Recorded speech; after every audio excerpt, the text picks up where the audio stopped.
up, everybody? Welcome back to Yes, Your Educational Story. It was all a dream. I used to read Word Up magazine. What's up, Emerge Group? Salt and Pepper and Heavy D up in the limousine. Hanging pictures on my wall, 94 Con Royal Lapel, what's going on? Every Saturday, Rap Attack, Mr. Magic Marley Mall. I let my tape rock till my tape pop. Smoking weed and bamboo, sipping on private stock. Way back when I had the red and black lumberjack with the hat to match.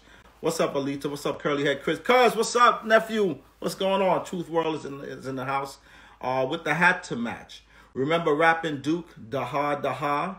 You never thought that hip-hop would take it this far? What's up, Deb? Batansis, what's going on? Shout out to Royal Lapel. You never thought that hip-hop would take it this far. Now I'm in the limelight because I rhyme tight. Time to get played and blow up like the world trade. Born sinner, the opposite of a winner. Remember when I used to eat sardines for dinner? Peace to Ron G, Brucey B, Kid Capri, Funk Masters, Flex, Love, Bug, Starsky. What's up, Shango? I'm blowing up like you thought I would. Call the crib, same number, same hood. It's all good. And if you don't know, now you know. What's up, Antoinette? What's up, little sis? Shout out to Madison. Shout out to Ryan. Shout out to Antoinette, little baby sis. What's going on? All right. What's going on, everybody? I hope everybody had a good weekend. Last weekend, at least. I hope you're about to get ready for this beautiful Memorial Day weekend. Nephew, what's up, Chris? Christian, shout out to my nephew, Christian. Probably the most underrated but celebrated ball player about to enter college. Shout out to you, Neff. I just want to say that, who we got here? DJ Authorized in the house. What's going on? I hope all is well. Tonight's sponsors, ladies and gentlemen, we got a beautiful show tonight. Tonight's sponsors, shout out to Miss Fanny's Sweet Shop.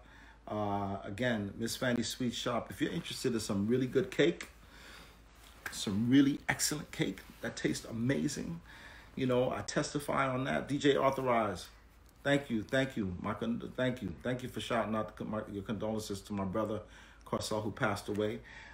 Yes, Miss Fanny's Sweet Shop. If you are interested in $5 off your first order, please reach out to Miss Fanny's Sweet Shop and enter the code YES.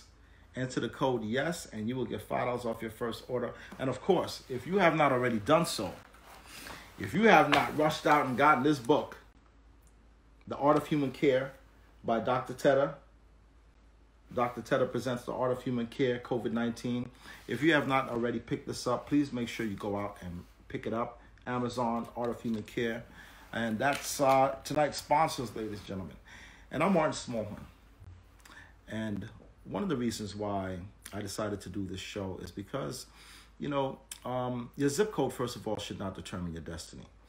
And I wanted to hear, you know, you see the shiny. Everyone see the shiny. They see you successful. They see the stars, like they're there and they celebrate that. But I wanted to know, what's up, KO? I wanted to know, like, what's that struggle and sacrifice that was made? Like, we all have been there, right? We've all failed at some point, right? But the people that are successful, they fail forward. So I wanted to hear these stories. And one of those stories is about a woman by the name, what's up, Kev? Much love to you, Kev. KO, Crown Me Killer. I see you out there. What's going on? Peace to you, brother Kev, out there in the community. Young Life, what's going on? So tonight's brief story is about a woman by the name of Lynette Porter. Lynette Porter had a baby at the age of 19. Excuse me. She had a baby at the age of 19. And Lynette Porter made the decision, you know, when the baby was 7 months, to leave Jamaica, to leave the baby with the grandmother to come to the United States.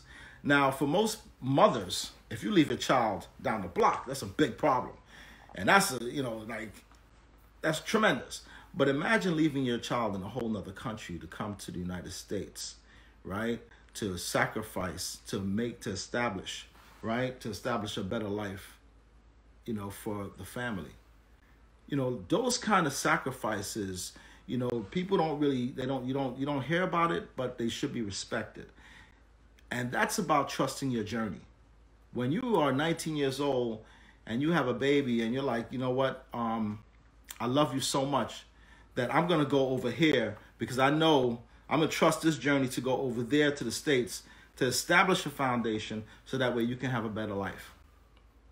And, that young lady, Lynette Porter, later on came back. Now left at 7 months, but later on met that baby who was just a young man at the age of 6, brought him to a small village called Brownsville, Brooklyn. And Lynette Porter, by then, was Lynette Smallhorne. Yes, I'm talking about my mom. I'm talking about my mother who sacrificed everything and trusted her journey. What's up, True? What's up? What's up, Life Being? I'm talking about my mother who sacrificed everything to come to the States, left me at 7 months with my grandmother and said, yo, you know what? I'm going to trust my journey. I know it's unexpected. I don't know what's going to come out of it, but I'm going to trust this journey. And you know what? I sit here today to say thank you, Mom. Thank you, Lynette Porter Smallhorne, for making that sacrifice. And many people have made sacrifices like this. And the only way you can respect these sacrifices that are made is by being as successful as possible. So to my mom, shout out to you. We're about to start the show. We got a great guest tonight. We have Miss Shari Watson, AKA Truth Hurts, in the house. Thank you, Shari. We're going to bring her on. Thank you for coming on to the show. We're going to bring her on right now. Give me a second. Let me just get her on. Okay. All right. Shango the King, what's going on? True East, what's up? What's up? Oh, yes, she is. Hey. Wow. Hey. Truth Hurts, Shari, how are you? I'm great. How are you? I am outstanding. I'm too blessed to be stressed, my friend. Too blessed. I know that's right. Me too. State your zip code. Well, there's two. My original zip code as a little girl, St. Louis, Missouri, STL, was 63033, Florissant, Missouri. Okay. And nowadays, I'm going to state my first home that I bought, zip code, which is in California, because I'm back in California. Is that where you at?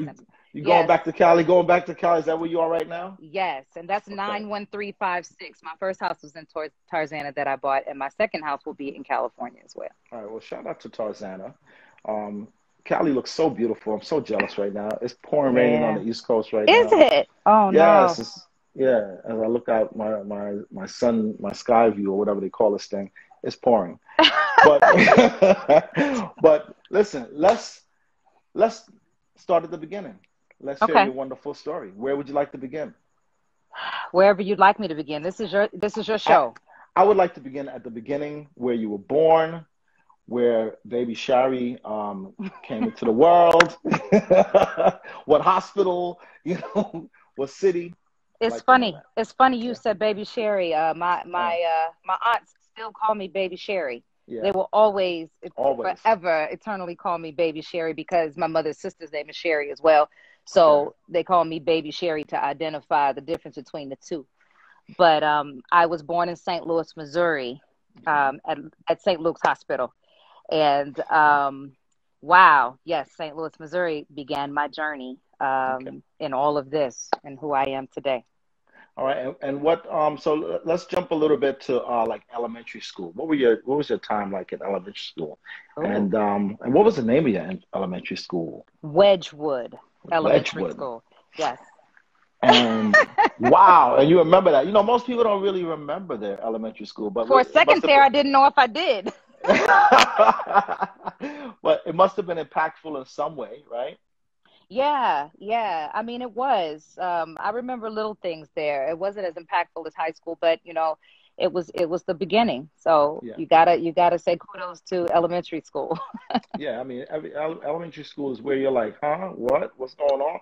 Yeah. So where does when does Shari begin to realize that she is like a little bit different, and she recognized that she might have a voice?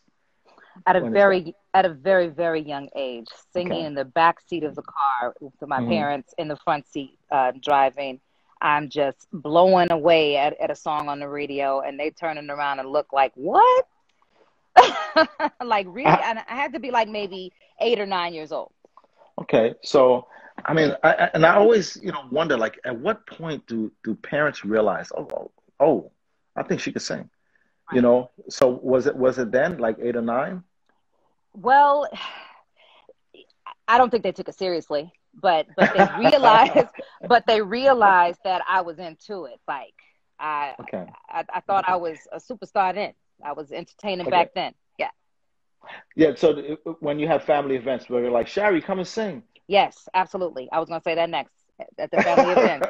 I was singing and dancing and ta-da, like And the what whole night. what do you remember the song that you used to sing back then, Shari? I used to always try to sing, ooh, Tina Marie. Tina Marie? Anything Tina Marie, Phyllis Hyman, Okay. whatever was on the radio at the Hmm. time. I was really into the radio. Okay. Um, I can't think off the top of my head what stuck out more than the others, but anything Hmm. that was playing on the radio at that time, I thought Yeah. it was mine. I thought it was my song. Wow. So your parents recognizing that you had, a little gift there, did they Yeah. do anything to, like, what, let's feed her. Let's support her. They did. Once I was a Hmm. little bit older, and I kept at it. Hmm. Once I said I wanted to sing, my dad was a local promoter at the time, Okay. and he was bringing acts to town like Phyllis Hyman, Hmm. also Peebo Bryson, more jazz Wow. Okay. associated artists. And I would be with him. And I'll never Wow. forget one time I was sitting on his shoulders, and I was like, yo, Pointer Sisters were in town. And I Yeah. was like, yo, that's me. Wow. I want to do that. And he was like, okay, if you want to do that, well, then we got to do lessons. You have Yeah. to take vocal lessons, and you have to be serious about it. And I'm gonna hand you this business of music Hmm. book, and you're gonna read that as well. And it was all of that the entire way. Well, shout out to your dad for, noticing the gift early on, Yes, Kenny and Watson. Kenny Watson. Shout out to KKW, Kenny Watson. You know, so in high school, were you in like any plays or anything like that? Were you drawn towards that, or? I was The Sound of Mm-hmm. Music, um, very traditional type plays, very small Hmm. roles, but I was still very young. But the Yeah. one that stuck out the most was Sound of Music. Okay. All right. And what kind of student were you like in high school?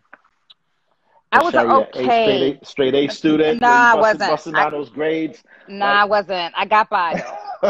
I got okay. by. I was a maybe BC average student. That's without too much hard work. Like I made my way through without Okay. too much hard work. And yeah, everything else was really just Hmm. entertainment for me. I was the head of the cheerleading squad, dance squad, all-star choir. It was always entertainment. Well, Always. Shari, that doesn't seem like you were just getting by in high school. That sounds like you were, you sounds like you were leading up to prom queen of high school.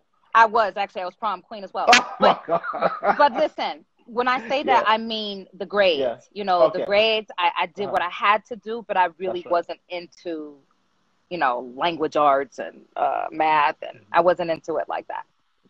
Can you, because I'm an educator, I need to know, like what kind of high school, what does high school look like in Missouri? Like how many students, and was it like in the suburbs? Was it in the hood? Like, what did your high school look like? What was the name of your high school, if you can remember? My high school was McClure North, Okay. North Stars. Shout That out was to our McClure North. Yeah, North Stars. Yeah, Okay. and it was in the burbs. Okay. Yeah, so we were in the burbs, and my parents had moved to the burbs by that time. So Okay. by the time me and my brother were in high school, we were in the burbs. And for the people who are like unfamiliar with like Missouri, is there something that's like some kind of iconic thing that happened or occurred that people can kind of understand where your school was, or what part of Missouri you were in? In Berkeley is Yeah. where Mike Brown got killed. Oh, wow. Which was where I was when I was a little girl. So I grew up in Berkeley before we moved to the burbs in Florissant. And Berkeley is where Mike Brown was killed by the police. Yeah. Well, shout out to Mike Brown. Now, yes. you know, just I don't want to go down that road, but was it like that with the police, if you know what I mean, out there? I was very sheltered and protected, but I'm sure it was. Okay. I'm sure it was. I couldn't go outside do, just whatever I wanted to do when I wanted to do it. So, it was different for me. But yeah, it was tough. Okay. So you're classically trained, right? And while you're in high school, right? Junior high. Junior high. Okay. Wow. Junior high. So in high school, you're just like, you're doing shows, you're performing. So tell us about when you're about to graduate. Was it a plan to go to college? Yes. So the entire time from the time I started being classically trained, I had a private teacher. I do not remember that teacher's name. That was the first teacher that my parents got me with. I was classically trained by that person. I started off with that person. So by the time I got to high school, I was continuing on with theater, doing all of the competitions, solo all these competitions. I was actually winning them. And I earned myself a scholarship to U of Chicago. Right. And at the time, upon graduating, I had to decide between going to U of Chicago and going to San Jose, California, where my parents were moving. Okay. And me and my mother were very tight, and I didn't think I could be away from my mother for any extended period of time, like long distance. So I ended up turning down the University of Chicago scholarship, and I went to San Jose State. Now that's a big decision. It is. That's a big decision. That's that's like the fork in the road. Right. And do you ever think back about that decision in terms of what could have occurred if you went there? I know my life would be drastically different because I would have studied predominantly be further classically trained, and I would be singing opera. Totally. Wow. Mm-hmm. Wow. I wonder how many people knew that you could have So nobody. This is a world premiere, ladies and gentlemen. No one has ever asked this question. Right. Wow. So it could have been your name wouldn't have been Truth Hurts. No, not at all. It would have been just Shari. Shari. The opera singer. So you make this decision. Well, your parents made the decision. You made the decision to go with your mom. Right. To California. Mm-hmm. And what happens from there? Like I said, I went to San Jose State, and at San Jose State, I did, more of an understudy of music, and my major was broadcasting. Mm-hmm. But I was supremely bored. Even though I finished, I was really bored. I spent a lot of time, just going to school, because my parents believed that you should always have a B plan. Even if you want to entertain people, you should always have something substantial to back up whatever it is you want to do in entertainment. And so that's why I stayed in school, because as long as I was there with them, they were like, yeah, you got to do that. You can't just be out singing. But in college, I met a young lady by the name of Valerie Webb. Webb, whose stage name was Dap. And we became Shug and Dap. We were a group. DAP. Mm-hmm. And Shug, S-U-G? S-H-U-G. S-H-U-G. Mm-hmm. And I hope our producer can put that in there, because I want everyone to Google Shug and Dap. Go to Shug and Dap. Go to YouTube, and you'll see that Shug, Shari, was always gifted from the beginning. From the beginning, super gifted. So shout out to Dap. Shout out to Dap. Before we go further, I do want to go back to, you said something very interesting. You said your dad gave you a business book, a business music book. Yeah. Back in like middle school or high school. High school. Yep. High school. Why do you think he gave that book to you? Because my dad is serious about the business. It was the book of the business called This Business of Music. All right. And it's hard to read that book. You got to really be a reader and open receptive to your brain. You got to have brain power to sit and read that book. Okay. I mean, I bring it up because, I hear a lot of people saying, oh, I want to be a rapper. I want to be this. I want to be a singer. Yeah. But no one ever says to me, well, do you know anything about the business of the industry? And, you hear all these horrible stories about people being take advantage of contracts and things of that nature. Yes. So for your dad to do that at early on, that must have been impactful and had an effect on you later on. Yes, it was. And even though I couldn't finish the book and I couldn't get into it, like, it was, for me, it was just like school. It was just like math. And so I couldn't, I couldn't get into it the way I should. Yeah. And to this day, my dad is saying, I told you so about some of my contracts to this day. Wow. Yeah. So, so you finished San Jose State. I did. All right. Congratulations. Shout out to you. Because, it's man, because people think that, most people probably don't know that about you. Like, I'm this artist, but also look, I finished college, which is a big thing.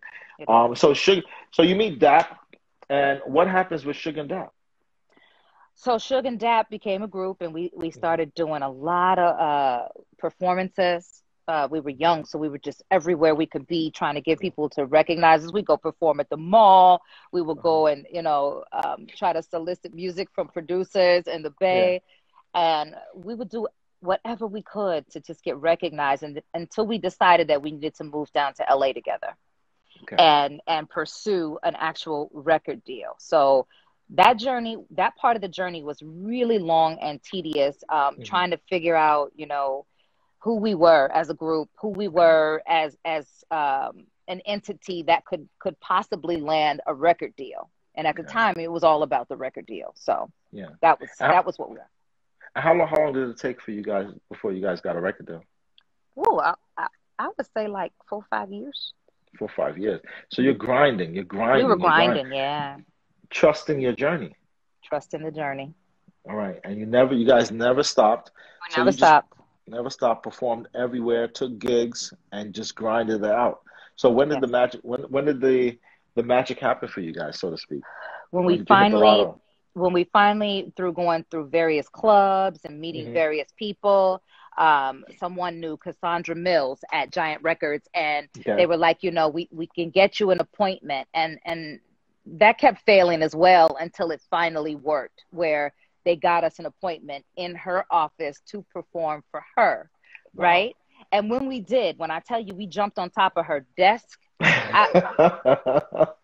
and sang and danced. And I mean, my partner rapped and I sang, but we gave her the whole nine, I'm telling you. And I don't think I've performed any time after Suge and Dap like I did when I was with Suge and Dap. And you know what? No, listen. I hope that story is impactful for a lot of people out there, because it's not a dress rehearsal. Like that was your shot, And you got to, as they say, you got to shoot your shot. You get that opportunity. There is no overtime in life, people. So you get that opportunity, you got to take it. You know. So congratulations on that. And then so you get signed. We get signed right away. Right away. And tell us the journey from there. So the thing about, being a part of the music business and trying to get a record deal and being signed to a record deal, there are very many ups and downs in the music business, because it's a business. Yeah. And if you're an artist and you don't really understand that too well, and all you know is performing, it's a hard road. So I say that to say that, we got a chance to do our first single, half an album, and a video. That video was directed by Jada Pinkett Smith, by the way. Wow. Shout out to Jada. And she was young Jada back then, and she was starting to, kind of film and direct. And so she did our video. And, as soon as the single was out and everything was kind of popping, it just came to a screeching halt because the record company didn't want to spend any more money. Okay. So we were kind of left out there with just a single, a video, half an album, and And for people who don't know, is this like a common occurrence in the music industry where they just they just pull up? It can be. Yeah, it can be when you just have a record deal, and you don't have anything that sustains you. in the business, yeah, that can happen. That's happened to a lot of artists. And I think TLC, you know, kind of talked about this as well, talked about, you know, being in the business, but not knowing the business. And so they got in a lot of trouble as well financially. A lot was taken from them. And after all of the performing and all of that, they ended up with no money. Yes, a lot of stuff like that happens in the business for sure. Okay. And that's really unfortunate, man. It is. So I mean, they say failure, well, not even failure, but when everything stops, it's not when you hit the ground, it's when you choose not to get back up, right? Right. So yeah, that part. so that part, right? So you got back up. So what happened next? Well, what happened next was I kind of deaded the group by getting pregnant. Oh. Okay. Yes, I got pregnant. I was a little tired of the ups and downs of everything that was happening with the group. And then me and the group members started not to get along sometimes because of the pressure on the group. It got a little ugly. And so at the time I was dating Mr. Perkins, and he actually met me as Suge. As Suge, right? Yes, him and Carl Payne. You would always see me in Dap Out. Yeah, because Carl Payne was in the business as well. So they were always around Hollywood, and me and Dap were around Hollywood. So that was how we met. And we started. Shout out to Mr. Perkins. Mr. Perkins. Shout out to Mr. Shout out to Mr. Perkins. So this baby that we call it black magic. Yeah. Black girl magic. Yeah. Yes. So yeah, come on, somebody. Yeah, what's her name, by the way, for the world? Shamari Perkins. Shamari Perkins. Shout out to Shamari. Yeah. Because and I'm gonna use a quote tonight to define this whole moment. Having Shamari and what Shamari brings to the table in terms of your life and the trajectory that it now goes in. So Shamari comes. Exactly the word I was going to use. Trajectory. Come on. Come on, right? So talk that talk. So Shamari comes into the world, and which trajectory do you go in? Shamari comes into the world and has changed my mind about a lot. Yes. It made me feel like everything that I had done up to that point meant nothing. Wow. And that I needed to get very serious and grounded in what I wanted to do in the business if I was going to continue on in the business. I mean, she really leveled up my womanhood. Okay. She really made me think about a lot. And not that I didn't have, some screw ups along the way, but I think I had a lot of the screw ups because I was so focused on getting myself together for her. Yeah. And I just wanted everything to be right. And so from that point, I had decided that I didn't even want to be an artist anymore, that I was just going to be a songwriter and get to the money. Yeah. What do you mean by that? What do you mean by it? Elaborate on being a songwriter where the money is over being the artist. So that kind of expounds on what, TLC was talking about. When you don't write the songs and you don't create the music and you're not the record company, the first checks don't go to you. The first checks go to the people who created the music and the record company. So and if you don't have a record company, it's better for you. If you're an independent artist right now, shout out to all the indie artists that are doing it right now, because we're in a position now where we can really do it by ourselves. Yeah. You can sell your music, and anytime they play a song, the royalties from the publishing go to the writers and producers of the song. And so if you're an artist, you get twofold royalties. You get royalties for performance, and you get royalties for writing the song. So that's 2 checks. Wow. I hope people are listening out there, all right? Yeah. Yeah. Shari is dropping gems right now. I hope you're listening. If you're in the music industry and you're trying to be a rapper and all these, a musician of any kind, R&B singer, I hope you're listening to these gems that she just dropped. Because they're not going to tell you this. No, never. They don't want you to know this. They don't want you to know, and by right we should be charging you for this, but we're not. Absolutely. But this is all right. So you become a writer, and then where do you go from there? Because I know you're still an artist, Right. I'm still an artist at heart, but I was already kind of just fixed on, I can just write. I don't have to be an artist. I needed to be there for my daughter. And, a lot of times when you're an artist, most times when you're an artist, you have to travel, you have to tour, you have to be in other places. And I was already separated from her enough. So I really was denying a part of myself that that was there. And I was like, I got to be a mother as well. I got to get serious. So in writing, I ended up landing a situation with Dr. Dre after I had written a few songs for some other artists. I wrote with Mario Winans up under Diddy's imprint for a little while. And then I ended up moving over to Dre's company and writing for a lot of the artists that he had, which landed me a situation where I was under the Aftermath roof as a songwriter. And writing a lot of the songs that came out of there, like Eve's Love is Blind. I wrote that. Also for Dawn, who used to be a part of In Vogue. She was a solo artist under Dre at the time. I was writing a bunch of songs for her. Another first lady of Aftermath he had at the time. Anything that came out of there at the time was my pen. Okay. That's what's up. That's what's up, man. Multi-talented. And shout out to Dre. Shout out to Dr. Dre. Right? Shout out to Dr. Dre, the great doctor. Right. So, how did you get your name? Truth Hurts, by the way. From the great doctor. And why?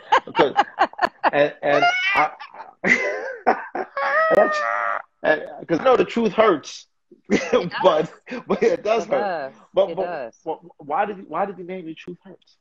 Well, he named me Truth, and we couldn't use Truth legally, so we had to add the Hurts. And I told him at the time, I was like, it sounds like a band.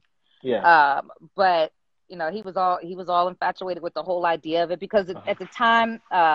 So let me go back a little bit. As a songwriter under the label, and not wanting to be an artist anymore, I was continuously writing. And at one point, I think this was 99. This was 1999, December, Christmas.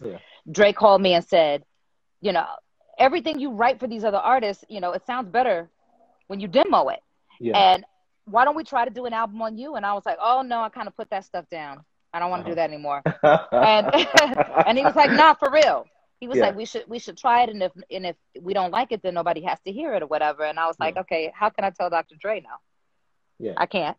So, so I guess I got to try it. And so I was in San Jose at the time at my brother's house, and I ended up going back down to LA to give it one last hoorah with Dr. Dre. And so that was how we started to make all of the records and all of that. And from the time I came back into the camp after kind of turning my back on the industry a little bit and not having any more faith in the industry, I was raw with my honesty. With everything that we did, like even the stuff that he was doing, I was like, it's okay. And he appreciated my honesty. And so I feel that was the way he started to call me. I want to give a shout out to. I mean, you got so many fans on here, but I want to give out to. I want to say hello to everybody, but I don't want to stop the conversation. It's fine. But I want this guy. You have a fan here from India, so I want to make sure we shout out Rohan. Shout out to India. Hello, Rohan. Yes, shout out to India. There's so much world stuff that I've done that I'm so grateful for, and that this song Addictive has afforded me, that I'm just extremely grateful for. Yeah, and you're very worldly. So and like you said, the song Addictive, did you perform in India at any time? I have not, but what I did do was perform at the Bollywood Awards. I was the only American artist to ever at Nassau Coliseum in New York.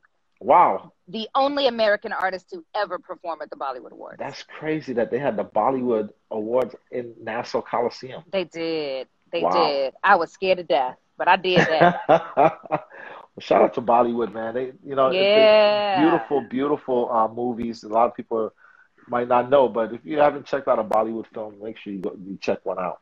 Check out Marigold. Marigold? Marigold. That's the one that I did the score for. Okay, Marigold. Yes, Marigold. All right. Derek, can you put that in the chat? Marigold. Does anybody have any questions while we're going on? Does anyone have any questions for Truth Hurts out there? If you have, just put it in the chat real quick. So, Addictive, right? Now, what happens? It blows up a little bit. It did, accidentally. It blew up. Okay. That Yeah. was an accident? Because I It feel was an like accident. it was tremendous. It caught us all by storm. Like we were all amazed because it was such a different song. We didn't know if it was going to catch or not. So at the time we were arguing with Jimmy Iovine, the head of Interscope. He was like, yeah, this is not, she needs to go work with R. Kelly or somebody. Her stuff is so urban. She needs an urban release. And he didn't think that Addictive was going to do it, and Addictive got leaked. Yeah. Wow. It got leaked. It blew. Yes, it got leaked. And they were like, this shit is crazy, but it's infectious. Okay. Wow. We got a question in the chat. What's new for Truth Hurts? What's new for Truth Hurts? Well, one of the things is still under hush and contract, and I can't discuss. But movies. A new movie is coming out this year called Day Like a Week. I'm in movies on Netflix now. All right. 211, Day of the Dead, Security. Those are the 3 films that I'm in on Netflix, and just more of that and more music. I'm working on new music. Okay, that's what's up. Yeah. So, I just want to ask you before you go, because I know what was that aha moment, or the most impactful time in your life where things were like, you know what, and words of wisdom that you want to leave people with? I had too many aha moments. I'll say one of the first ones was when I had Shamari. The aha moment that I needed to get serious about life and about business. The other aha moment was when we got sued for Addictive, and I had to leave Aftermath. That the aha moment was that I didn't have the proper team. Okay. And I needed the proper team. And in order for you to do anything, there's no I in team. You have to have an amazing team. Can't do it alone. So for me, that was my aha moment about all of this. And that's what I'm changing now. So, thank you for sharing that. So your network really determines your net worth then, in that case. Who you surround yourself with. All right. Well, there's a lot of questions. There's a lot of questions. I'm gonna let you take them. No, is there any one thing you would have done differently? The team. I would have made sure I had a team around me instead of just depending on Aftermath. Because Dre, was the one that decided to do the record. He was very territorial and protective, and so he was like, "No, that's not the right manager. No, that's not the right manager." So I didn't have a manager. I had Curtis Tucker at the time, who's now Curtis Pastel. I had her, who was the head of Aftermath, the senior VP, and Dre. All right. I didn't have anybody that could go out and get lipstick ads or makeup commercials, or I didn't have any of that. And that was, that was my major wrongdoing. The team. So just the team. All right. We got some more questions here coming in. They're coming in hot right now. How did you stay clear from the industry dangers? I didn't. All right. That's right. For the most part, once I left Aftermath and Interscope, I kind of ran scared, and I ran into the situation with Raphael Sadiq prematurely, which was my second album, because I was scared of the whole Big Machine thing and getting sued and all of that. It was a bit overwhelming for me. So for me, that was the greatest industry danger there is, for someone to sue you, for your song to be big enough for it to be worldwide, and for them to come back and sue you. And that's over now. That's closure. That's over now. There's much closure. Actually, the project is back on streaming. You can stream Addictive and all of the songs on that album on Apple Music, Spotify, and anywhere. All right, get it out. Get it, people. Get it. Another question here. What was it like making the Ready Now album? Actually, it was a better experience doing that with Raphael because I had way more creative control. It was way more my ideas, just me. And I feel like that album is a much better me. And actually, fun fact, when I first met, when I was younger, my idol was Prince, Rogers Nelson. Oh, yes. And once I finally met him when I was on the Smoke and Grooves tour as Truth Hurts with my first album, he was like, "Yeah, I'm here to see Lauryn Hill." And I was like, "Oh, shoot." But by the time I started working with Raphael Sadiq, he told Raphael and me, he was like, she finally made an album. So he apparently appreciated my stuff. Now, shout out to Prince Rogers Nelson, who was everything to me growing up and still is. Shout out to him. And we got, who's this? Lady Killer wants to know, what was the greatest hurdle with transitioning? This is a good question. Transitioning from artist to strictly songwriting. I've always felt attached to my songs, so the idea of giving my creation to someone else is hard. Don't. Okay. No, that's right. Just don't, because what'll happen is you know later on you'll have regrets. Yeah. Do whatever it is that's in your heart to do, and don't give it up for nobody. No, that's right. And I think we could. Somebody said, "Trucy says gems," and thank you for being transparent. And we thank you. We thank you for being transparent. Is there any words of wisdom or anything you want to leave the people with? I'll give this one to the young ladies. Okay.